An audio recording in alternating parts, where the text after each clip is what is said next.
Welcome to Tweener Madness, the high-stakes startup showdown where 8 promising companies go head-to-head for a $25,000 investment prize from the Triangle Tweener Fund. But before the competition kicks off, let's meet the people making the tough calls, the judges.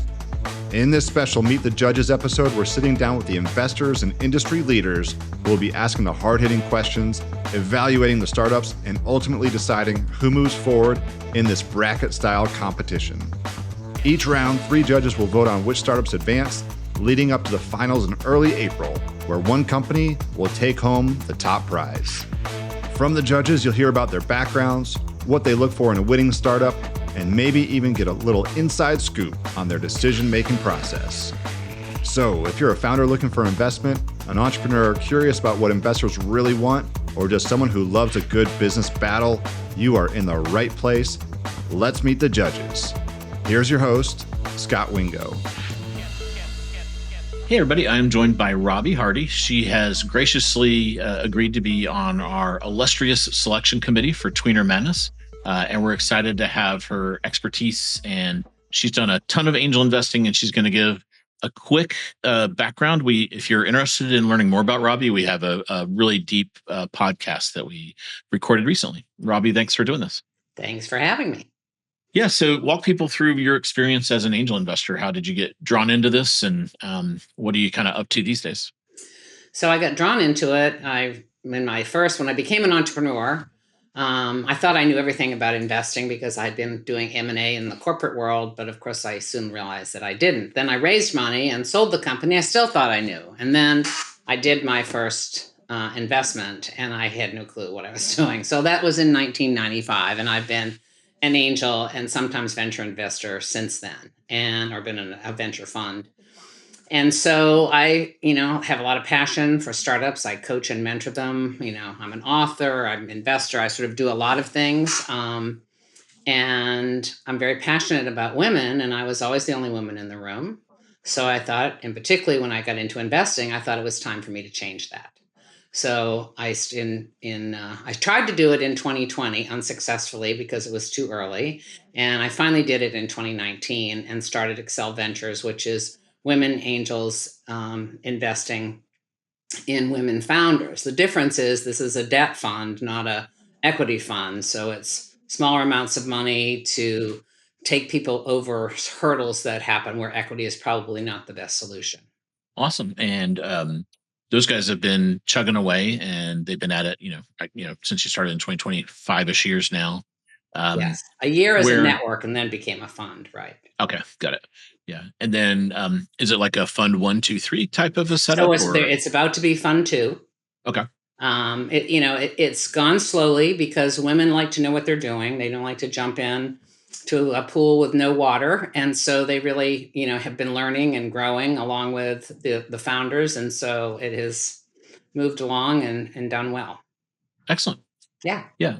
And then what is the sweet spot? Is it like what we would call pre-seed or seed or? Well, it's debt. So it's, can you pay it back? Yeah. The way that we do, I've done equity for so long, the way we do due diligence is much different. But a lot of it's the same, but it's really about cash flow and opportunities or contracts, et cetera. And sometimes it's for funding things like I could buy, 5,000 or 50,000 boxes if I had $50,000. Otherwise, it would cost me $50,000 for 5. So it's getting that, increasing their margins. So it's, it's a big variety of a bourbon company to somebody having a cleaning company. It's, it's very varied. It has to be a woman founder, and you'd be amazed at how many non-women founders apply. Yes. I know. Who knew? Yeah. Yes. So easy criteria set there at the top to see. Yeah, we get a lot of non-triangle people that want to. Yes, and so it's really. While it's they have to have revenue, and they have to have a way that we can see that, because what we don't want to do is put a burden on them. They think they want, $100,000, but do you really want that burden versus maybe only 50,000? Then if that works, then we, can up it. So it's also, helping them manage cash flow that's not equity that they have to pay back. Yeah. So by definition, with that model, you're going to be a little bit later stage, definitely post revenue, probably post EBITDA to some degree, because you're going to want, No, yeah, that's yeah, close. It's not going to be like close, burning a close. ton. That's the plan. Yeah. And then maybe they actually haven't even had any traditional venture No, because they've they're had looking for more of a debt. no outside money for the most. I don't Yeah. think we've had any that have had outside money.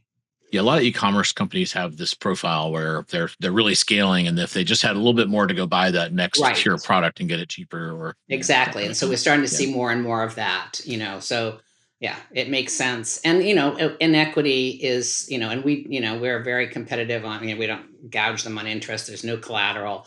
So, it's risky, of course, as any kind of angel investing is, but we try to do a good job on due diligence and take it away.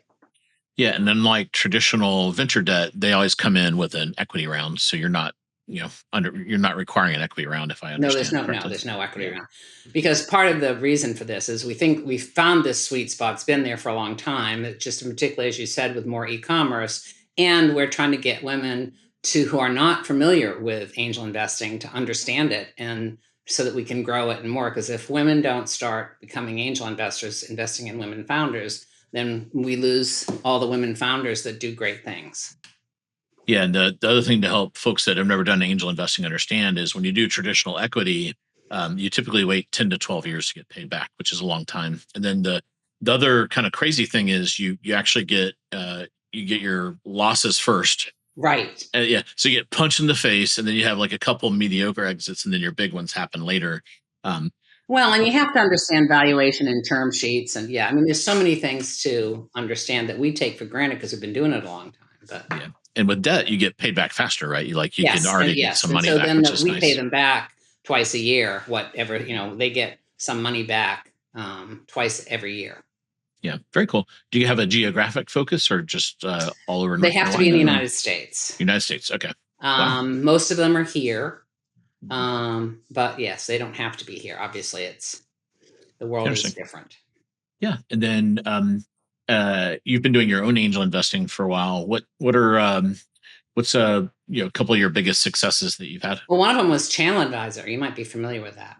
Mm-hmm. Yeah. So I was in some Triangle Angel groups, which is how we got into Channel Advisor. And then I raised an angel group. And so, there were some great successes out of there. And, some of them are a ways back. And I was going to kind of go through, but Channel Advisor was a great example of a great exit and multiple ways to, that worked itself out. So I do think that should be a case study of what is it like to invest in? And I know, it's equity, so it's longer, but it was a very interesting ride. And I'm not trying to butter you up.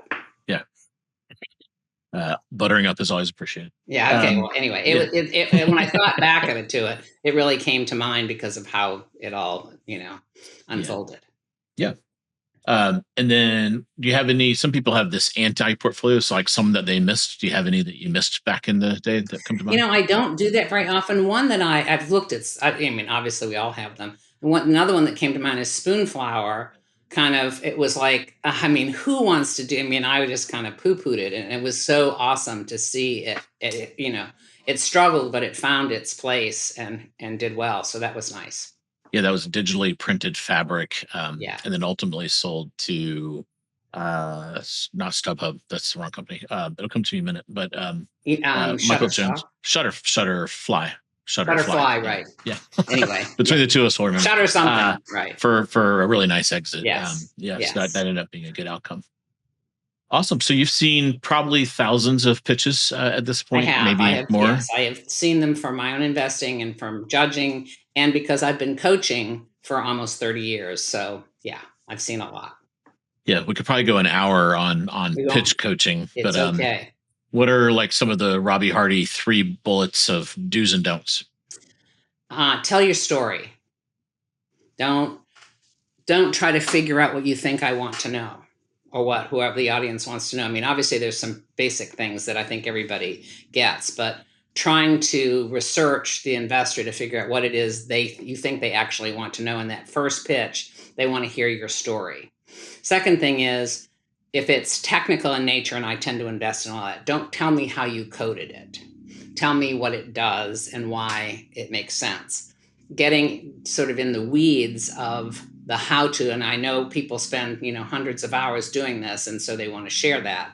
That doesn't move the needle. Because you don't have that much time. So it's using that time wisely, and and do your homework on whatever you're presenting. Make sure you've made those spreadsheets. Make sure you know exactly so you can answer questions and not say, well, I don't know, I hired somebody to do that and I don't really know how that works. And so, knowing what it is you're presenting and not presenting somebody else's information, or that Excellent. Someone prepared for you that you weren't really involved in until you get much further down the line.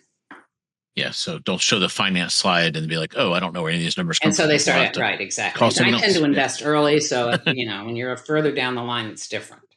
Yeah, absolutely.